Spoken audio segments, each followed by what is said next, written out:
Alright, we are live with episode 3 of the Knife Dialogue. My name's John Demko, and I'm here with custom knife makers Andrew Demko, Mike Wallace, and special guest Chuck Richards. What's up? How you doing, John? gentlemen? Fellas? So this is our first live podcast, and I think we're going to get some people listening in, have a chat board going. Hopefully Jimmy Slash is out there. Jimmy Slash. I'm going to text him right now. Why don't you guys just talk? So, are you, Michael, are you familiar with Chuck's work? Have you seen? I follow him on Instagram and I've seen it, but this is actually the first time hands on. Oh, let's see it. Break it out. What do you have with you?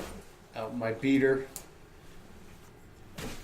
Just three G10 3V. This is the knife that I have, right? I believe It is, yes. Yeah. And what's the model? It's called the Counselor. I named it after my dad. Oh, okay. Yep. Very cool. How long have you been making knives, Chuck? Probably since about 2011, John. Yeah. Oh, cool. I noticed one of the questions was, and I have some questions for you guys, but one of the questions was, and I don't know who this was directed to, but it was came from a buddy of mine, Jim. It said, "What steel did you first grind on?" You know, we talked about that Yeah. on the first two podcasts, so why don't you start? My first grinding, I think it was some kind of mystery steel. I had bought a 1x30, and I took an old paint scraper, and I just wanted to see if I could make it sharp. Yeah. You know, it was one of my grandfather's, old tools that he had. He was a welder at American Welding for 40 years. So he had all the tools at his house, and so when he passed, I inherited all his tools. So yeah, that was my first thing I ground on, was a paint scraper. But the first knife I attempted was made mystery steel, probably 1095. I don't know. It was a paint scraper, another paint scraper, one of those ones that has like a pry thing at one end, and the other end is kind of curved, so you can, whatever. It totally horrible. To open the paint can Yeah, with, right? right. Yeah. And so I jokingly referred to it as my, if I ever get attacked by zombies while I'm painting, then It can happen. then I can defend myself. That the question was from Jim. Is that it? Jim, Yeah. TYDY. Jim Title. Yep. Yeah. Jim Title. Yeah, so his question is, I want to know about your first experience grinding and making your first knives. Materials used, equipment used, and what details. So, thanks for the question there. So on our second podcast, Andrew and Mike talked about their experience with ATS 34, right? That was probably the first expensive steel we bought. Yeah. Yeah. We talked about my experience with a rototiller blade. Yeah, that was a fan favorite, the story. Yeah, that's classic. Yeah. So I think the first good steel we used was saw blades, though. Yeah. We used to I think your dad told us about tool steel. And it was like a mystery thing, like, oh, it's tool steel. Yeah. But we didn't know anything about tool steel. Like, what the heck is tool steel? And we went down, there was this local, what was that? Pinellas. What was Pinella it? Company. But what was it? They had Just random steel pipe fittings. I mean, it was like a hodgepodge of all kinds of stuff. the building had to be, 400 yards long and Yeah. 200 yards wide.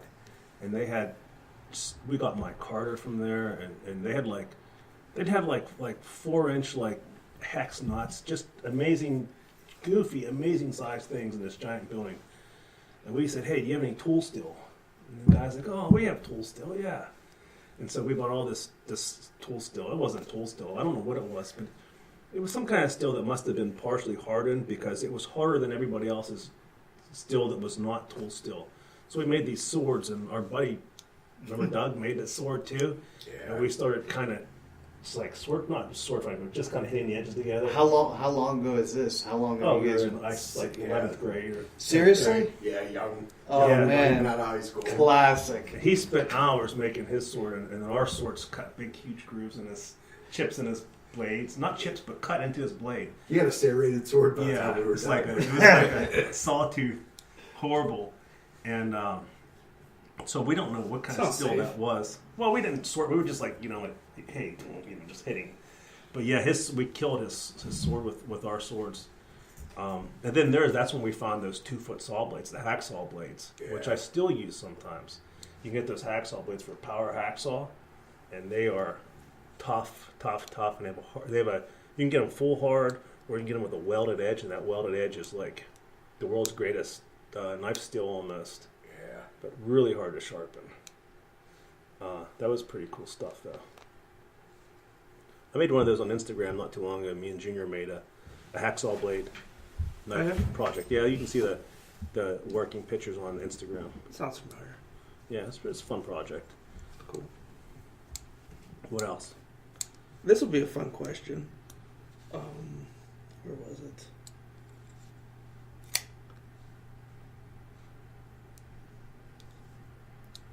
I'm getting confused between, we got questions on 3 different posts here. Oh, this is from Viking Wolf. Chris. Okay. If you Shout could bring out to back one Chris. knife maker from the grave, who would it be? Oh, That's a hard question. I don't know any. you know, I'll tell you, from my hometown, this is from Wikipedia. He was born in my hometown in 1926. Oh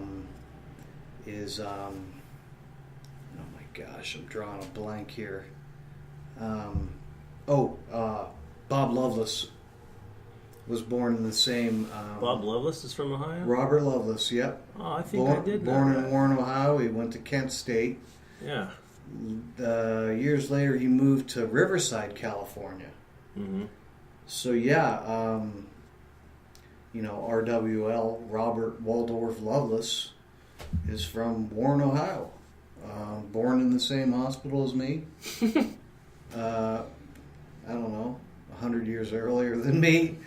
But nonetheless, I mean, that talk about a legend. Yeah, he's basically the father of stock removal knife making. And I do have one of his knives, and it was expensive. Really? Oh, yeah. Yeah. Yeah. Less expensive than it would be now. So he's Imagine from right that around just here? one- Oh, yeah. How long ago did you buy that knife? It's been a few years, 5-6 years ago maybe. Yeah, it was relatively recent. Yeah, it's not. Consider that yeah. recent. But still, I mean, our knives can be expensive, and it was about 3 or 4 of our knives, so it was an expensive Wow. knife, yeah. But That's a piece of history. yeah, it is. Yeah, Definitely. quite a keepsake. I don't have anything like that. Andrew's was born- prone to spend cash in his pocket at a show. Sometimes it goes out quicker than it goes in when you're That's at why a I show. like when we get paid with checks and PayPal. I don't like that, oddly. It actually comes into the revenue. Yeah, I do like to support other makers when I can by buying their work. It's rare that I can, but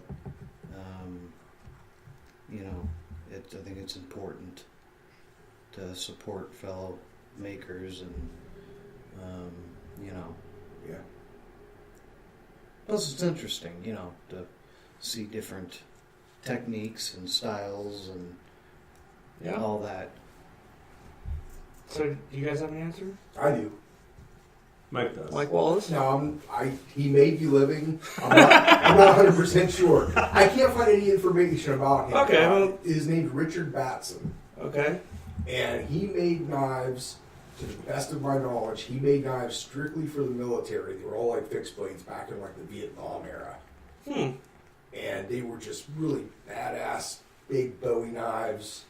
That's really cool. And just like with the, you know, the hand guard and the rat tail tang, and Right. like wooden handles with finger grooves, and just really beautiful. I believe in high school you called him up. I saw him in Blade magazine, and I actually called, and he talked to me for a long time. And I was just a dumb little teenage kid, you know. And he was in no hurry, talked to me, answered my questions, and that kind of like lit the fire for me. Yeah, that goes a long way when a maker, you know, It does. you can call someone up and, like, I'll get questions from time to time in a direct message or whatever, and I'll just, you know, here's my phone number, give me a buzz. Next thing you know, we end up, you know, talking about knives and whatever, and but I think it's a good thing to be accessible and, you know. Might be creating a future Mike Wallace when you talk to someone. No God boy. forbid. And I remember something about that phone call. What did he tell you about photos? He said to his customers, "Hey, send me some action shots and some stuff." Remember that? No, I don't. He said you said to me that he sent you that Army guys, Rangers or somebody sent you pictures of them like with like like dead guys and stuff with the knife. Yeah. Soldier of fortune. Yeah. Yeah, I remember that this thing. I was like, wow, that's crazy. That could be. That was a long time ago. And maybe he was just, you know, bullshitting a teenager. I don't know, but Well, you never know. Yeah, you never know. To this day, I'm still like, wow, that guy had. Imagine that on Instagram. You ask guys for working pictures, and they send you some Right. crap like that. Hashtag Crazy. use your shit. Here Yeah. you go. Andrew? I'm gonna go with Chuck's response of Bob Loveless, for sure. And he's the only guy I know as well that's passed away who was a great knife maker that I can think of offhand. So Figured that would be your answer. yeah. Well, I did the Loveless 40 knife, if you recall. With two of them out there? No, I did a few of them, and I even got permission from the current guys running Bob Loveless The knives. one guy always stops by our table. Yeah, they're He's nice. a nice guy. Yeah, That nice was guys. beautiful. Beautiful knives. Yeah. Those folders you did. Oh, I like those folders a lot too. And Bob's from a half hour away from here. Yeah. You know. I think I did know that. I did read that in his book. Pretty cool. Thanks to Wikipedia, that's how I knew that. I wasn't aware of that, but So my answer is different because the maker again is not dead, and we know that he's not dead. But my answer is I wish RW would make tomahawks. Yeah. R. David Wilson, he has made tomahawks in the recent history. But essentially, that is dead. Right. Do you know R.W. yes, I don't know him from West personally. Virginia? He's a real character. He's a really super nice guy. Yes. And I used to go down there when I lived in Pittsburgh when I was in school. And he made the tomahawks for the movie Jeremiah Johnson. All No those, way. Yeah, those were Yeah, just handmade that's awesome. tomahawks. That is awesome. And they're really, really cool tomahawks. And people would want his tomahawks, and they were really expensive. But he was Really expensive.